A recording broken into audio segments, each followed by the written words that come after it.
really quite sure I'm going to do this, ladies and gents. But you know, I've had that jacket on for a little bit now, and I'm proper. You know, it's just doing what it's doing, give me that little extra layer of insulation anyway. But we're not talking about this jacket now because we're talking about Christmas. So for £100, slightly over £100, I managed to get myself a nice fleece, a pair of trousers, really nice pair of bushcrafty trousers, and as we'll see later on, ladies and gents, a nice jacket. So I'm just going to give you a quick brief on these. Mike's standing over there smiling at me. Good kit. Ladies, about £18 this was. How'd you pronounce it, Des? Sontiac? A few years ago I would have called you man at CNA. Oh, wow. I am man at Decathlon. No, well this is Decathlon stuff, mate. Primark, yeah, I'm man at Primark, mate, yeah. Well, that jacket, £18. But anyway, ladies and gents, £18, really nice, top of the range, it's really quality. All their stuff is proper quality, mate. I don't know how they do it. It was £18 for a nice little fleece, and most of the time I've been wearing this around the house and that sort of stuff. Nice little pocket for your phone, keeping it warm, and that was £18. There's not much you can say about it, actually. It's got reinforced arms and that. Just nice little bit of kit there, mate. You know, and as you say, a nice bit of the layering system. So that's £15, so that's quite nice. And the trousers, what I'll do is, you can't really do a review of the trousers, or I don't do reviews, show you what is what, if that makes sense, because this came via Kent Survival, can't remember the guy's name? Andy, yeah, he done some stuff on something I'd never heard of. Sontiac, is that right? Solognac. Yeah, anyway, we're murdering the name, but you know what I mean, there it is. So I had a little look. I didn't sort of, you know, I just chose what I want because I had £100 for Christmas, and yeah, so I've got a cracking pair of trousers, ladies and gents. Brilliant bits of kit, you know, in the order of £30, £18, and the pièce de résistance, sort of a waterproof Gore-Tex Gorka 4, which I'll put on and show you. But next week sometime I'll hang them up on the hanger and then just do a quick show of them because you can't really show it. But anyway, that's what I've got for Christmas. Cracking pair of cakes, nice little fleece, and this the old jacket, which I think as I put it on, people who know me, I like an overhead smock. It's got zips down the side. The quality of this thing, I'll show them close up. You can't really do it out here.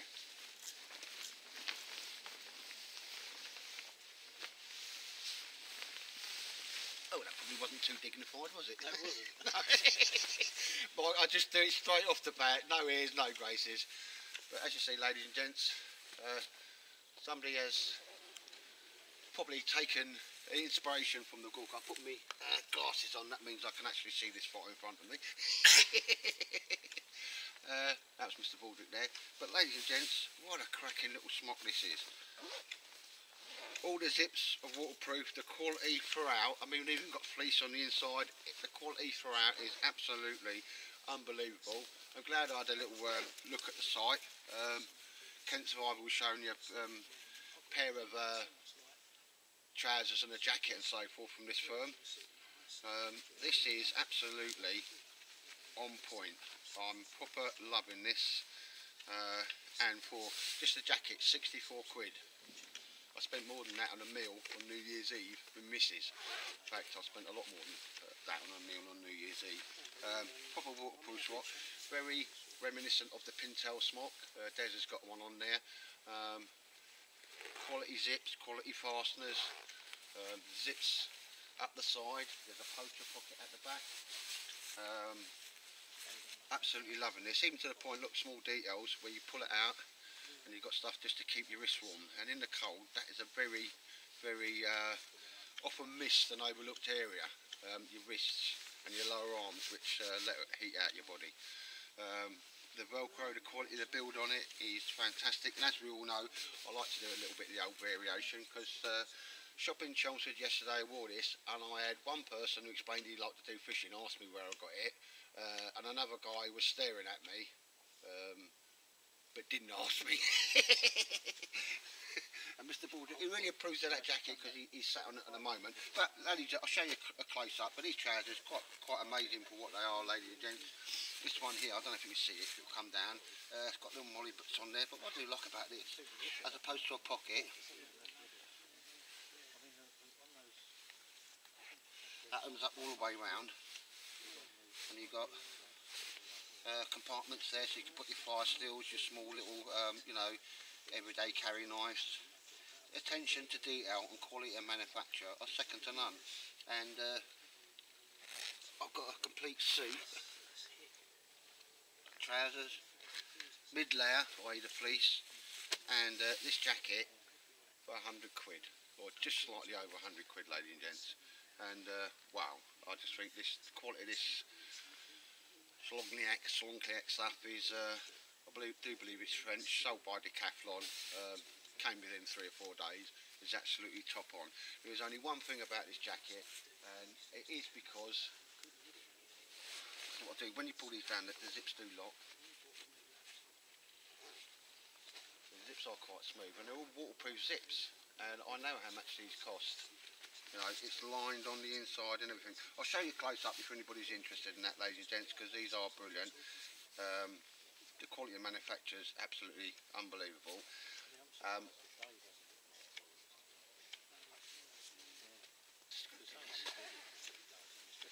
Oh right, so I was going to say, because it's got a zip there, yeah, it hasn't got a draw cord at the bottom, which will just pull it in.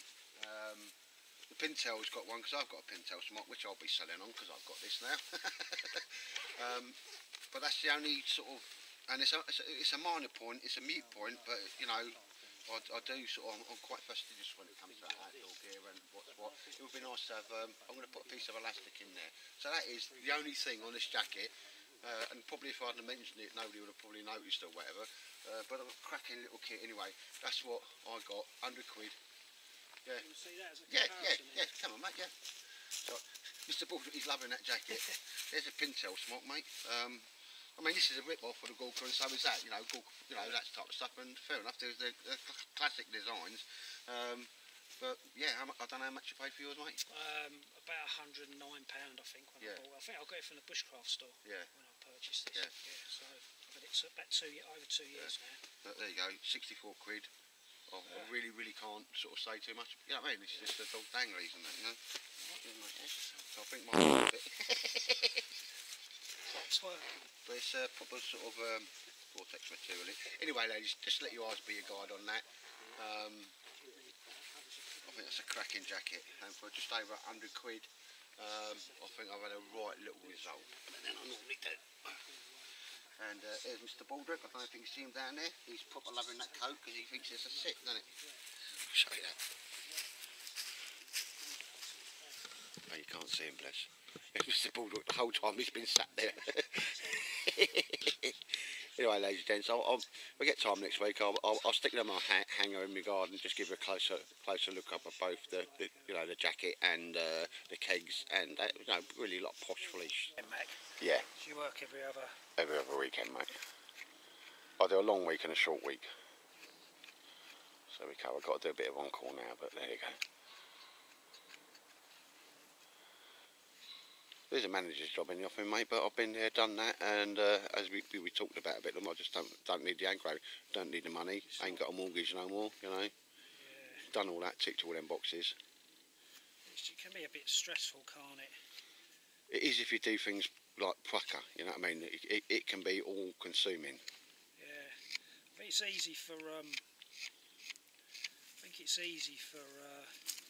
you know, the only thing is with certain jobs, isn't it? You know, like if you want the promotion, if you want the money, it comes with more headache, can't it? Or more responsibility, or more stress, or whatever. And it doesn't always seem worth it. I mean, it always amazes me when you sometimes come across, especially in our game, like with bushcraft and all that, and you see these people that are burnt out accountants almost, that live in the city and have gone and, you know, bought a woodland and managed a woodland and, you know, things like that. You see a lot of that go. You know, you come across a lot of people like that. They're just burnt out, fed up of the, you know, it becomes a point where it's not about the money. It's just about the, you know, they're having the quality of life, isn't it? Definitely, mate. And been there, done that. Ain't got a mortgage no more.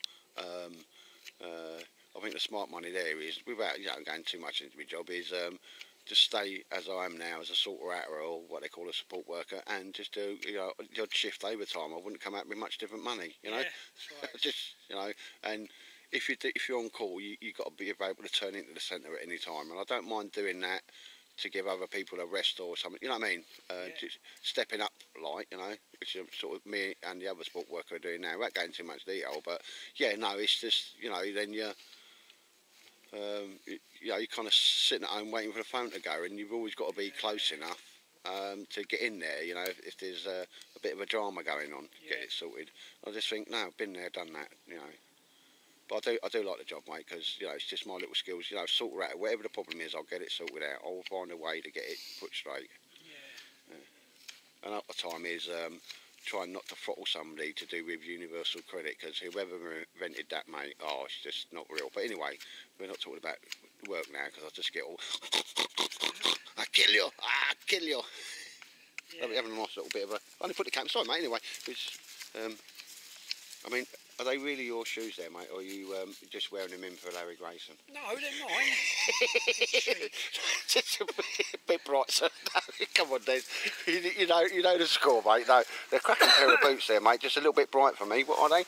They're North Face. Yeah. They're North. I've actually done there is a review video on my YouTube channel of them, but they're really comfy. I mean, if people that know me probably know that I'm a bit sort of. I mean, I like wearing the green, but I do like I like wearing sort of brightly coloured stuff as well. Yeah, no, yeah. Well, you know me, mate. It's just having a little joke there. I don't know why that just come into my head there. That's right. But no, again, North Face, mate. Very expensive. They are, but they're up for about 150 when I first looked in the shop, and then I went into the shop a little while later, and they were reduced by like 3/4. So I obviously purchased them. But one thing, mate, we're two old soldiers, so I'm going to say this: whatever you pay for your boots is worth every penny. Yeah, of course. Don't skimp. No, on footwear. No. Footwear, socks, and underpants. Yeah, right? yeah, no, and change them. Before they themselves become like desert camouflage, brown and yellow. No, anyway, swiftly moving on. Well, I did a podcast. Well, got invited. You know, you heard of Sumo Survival.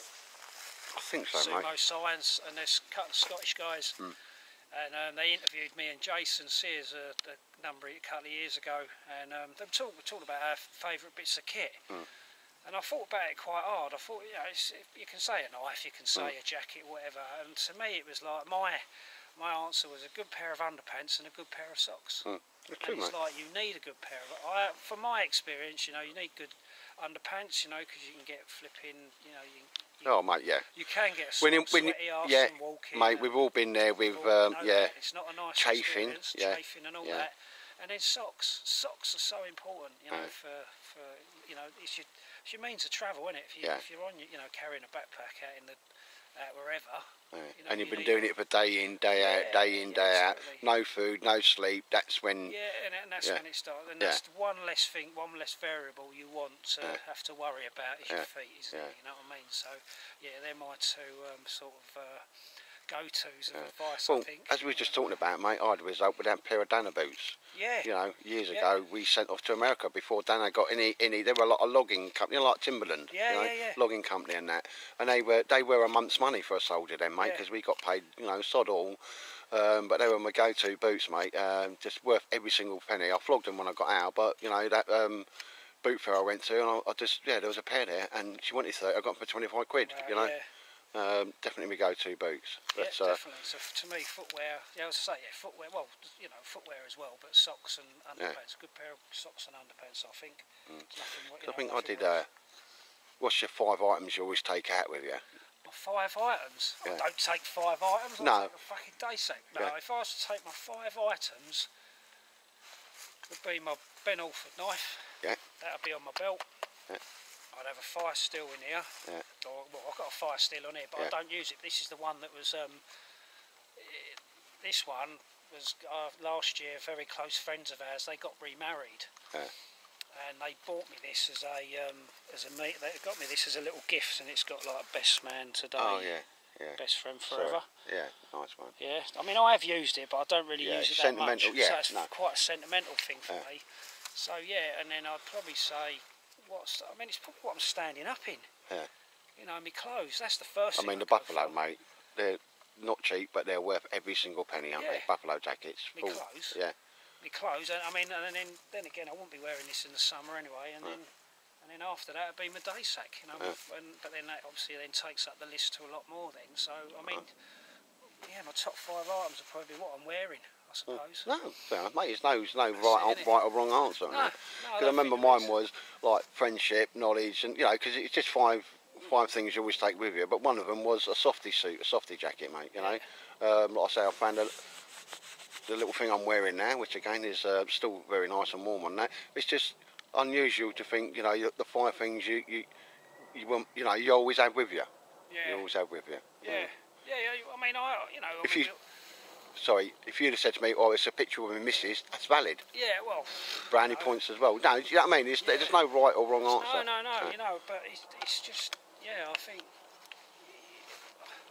You can have 100 jackets, can't you? You buy jackets, you buy trousers, and all that sort of stuff. But I think for me as well, you talk about tightwad. I can be a bit tight with stuff, and I sort of really, like we were saying about Christmas, when I was looking at what to spend money on, and it's like, I don't need to buy that because I've already got that. Why do I need to buy something else? Yeah. I've already got the kit, so why do I need to buy yet another jacket? Why do I need to buy another? I'm probably the wrong person talking to you. But you know what I mean? I'm getting like that there, mate, because there's lots of things I have sort of pulled the reins in. One, because I have a limited income, mate. Yeah, I'm the same as everybody else, just a working bloke. Yeah. But if I do spend my money, I just want to be canny with my brass. Yeah, no, it's just, I think I've got the, maybe it's nice to try certain new bits of kit out, but people can go and spend their money on what the hell they want to go and spend their money on. But I think for me personally, it's like if, in a lot of my videos, you'll probably, in my YouTube channel, you'll see I don't have a lot of new kit. I don't think. I think I normally have. What you see is what I wear, use and wear all the time. Really, it's not. I don't.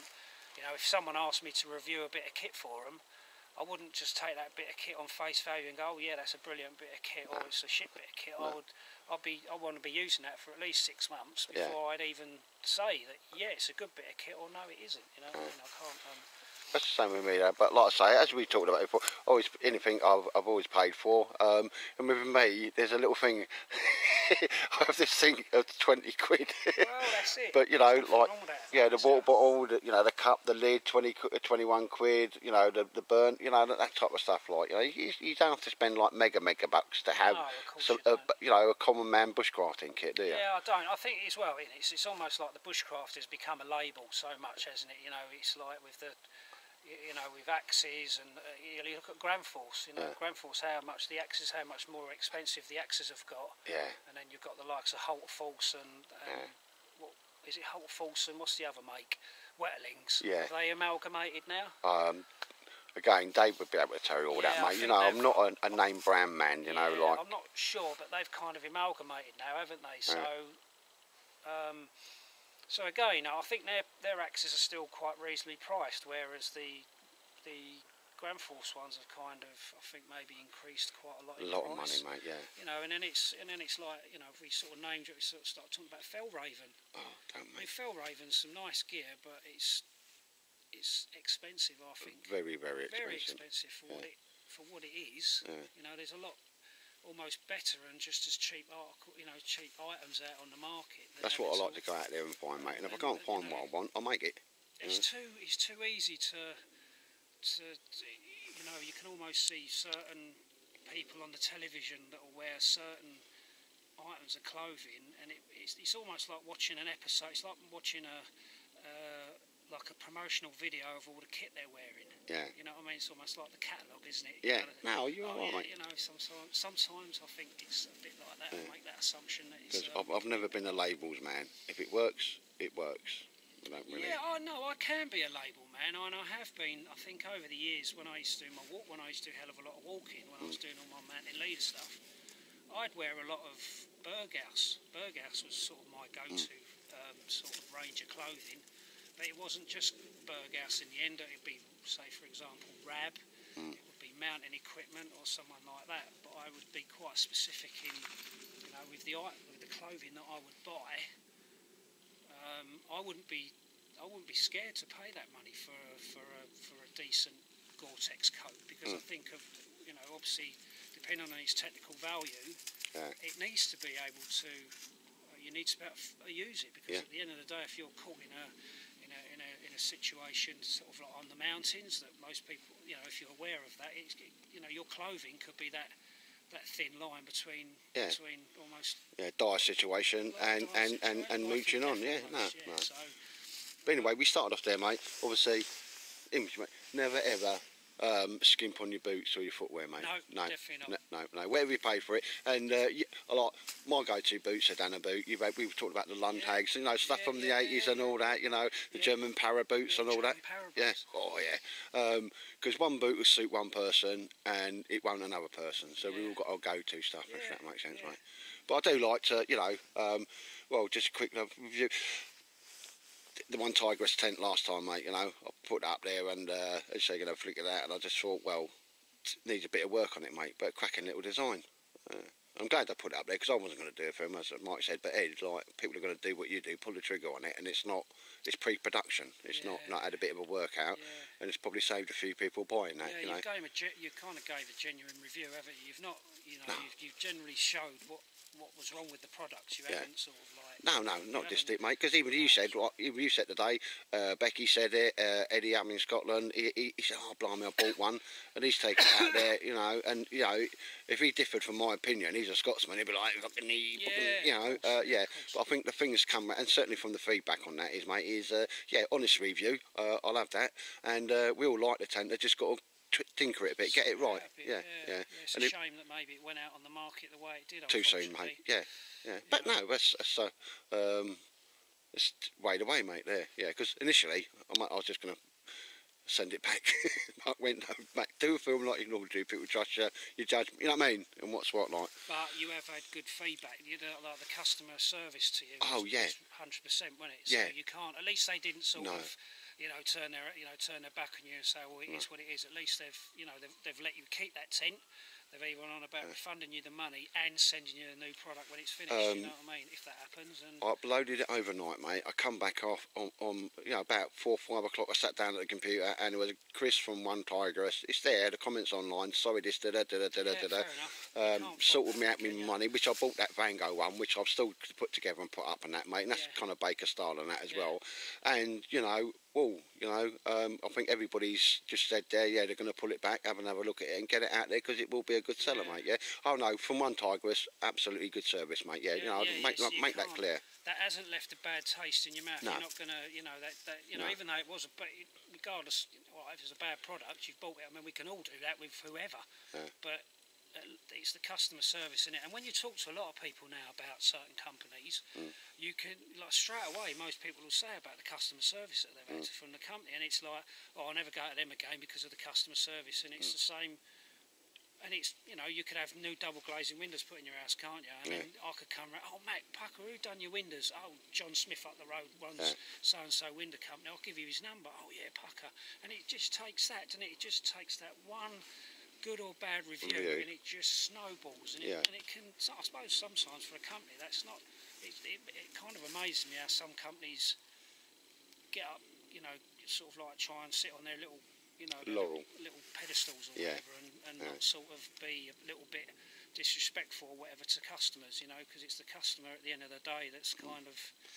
Yeah, no, with that, mate, you know, there was a reply there even before I got home from work, money back, sorted out, and, you know, I'm happy-dappy, it's going on. There's even a guy who was kind of, it was his initial, because I've backed off from that, his initial design, he's like, oh no, it's just, you know, let's just put it on the site too soon, mate, to be honest, and a little bit of quality control, get that sorted. But they've admitted it, and they, you know, it's not like it, you know.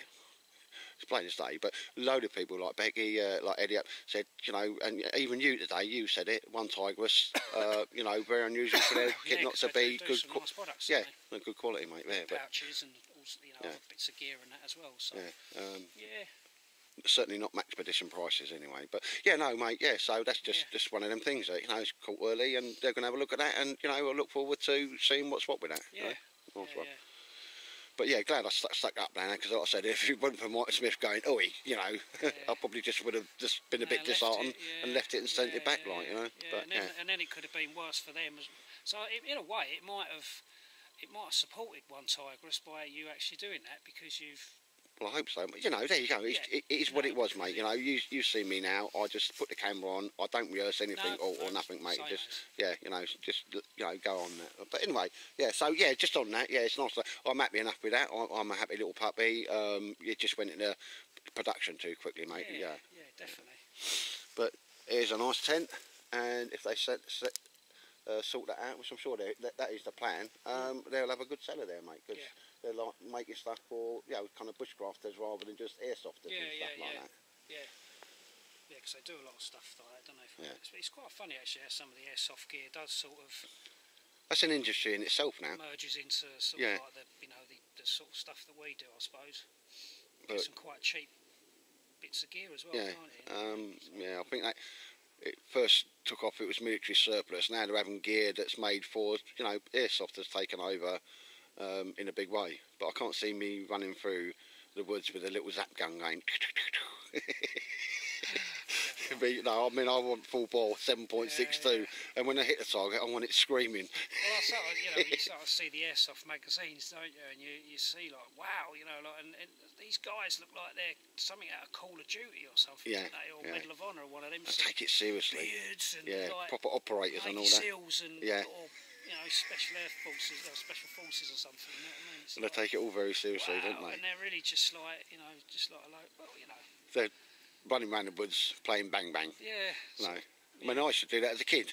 Yeah. You know, my stick was always a Bren gun. Yeah, but it was a lot cheaper. I was always the Bren gunner. I loved the Bren gun. You know, when I joined the army to get to fire one, and I did, mate. Yeah, in 303 and 7.62. Whereas it reminds me of Lockstock with Two Smoke Barry. Seen it? Yeah. The film what the fuck is that? That's the Bren gun. Don't you fire that again. No, nice one, mate. Sorry. Anyway, anybody that does airsoft, sorry if we've cut the old soldiers during the fight. We're actually just taking the piss. Right, anyway, yeah. I'll bring you back if we do. I only put this on because you were doing a bit of carving. Oh, no, that's all right, mate. No, don't worry. Bit of spoonage. Yeah, nice one, mate. Well, ladies and gents, it's getting quite late on now, and it's been a fantastic day, mate, so thanks for coming over, appreciate that. No worries. And we won't leave it a year next time. No, definitely. I promise I'll have a shower and change my pants next time. Mike's obviously shot off a little bit earlier. Got to get back, he's got a little bit of a drive and he's got plans for his missus tonight. And yeah, we've had a little look round. Nothing that weren't here in the first place, apart from a bit of paracord. Everything's wood and wood. Mr. Baldrick, who's just been asleep on my lap, hasn't he? But we're going to pack up and call it a day, mate. But cheers for coming over, mate. It's been nice to catch up, mate. Yeah, no worries. And hopefully, you know, as you said, some of the the shows and so forth, we'll make sure, you know, we sort of get to the same ones. There's a couple we was talking about, like the one up Ardley and that. Yeah, that's all right. So on that, another little day. You come out with plans to do stuff, but by the time you start cooking food, well, I call it catching up. Or what'd you call it? Talk beer shit. Talk beer bollocks, don't you? Beer bollocks. Without the beer though, you drink coffee. Yeah, no. I love the expression. I have to remember that, beer bollocks. But I'm not a great drinker anyway, only because I wet myself. My wife calls it beer bollocks. She's talking beer bollocks. Yeah. So, ladies and gents, if you've watched this, I always appreciate it. Thanks a lot. Take care and goodbye. Goodbye from me. And goodbye from Des Catties. Thank you. Take care, mate. And Mr. Baldrick.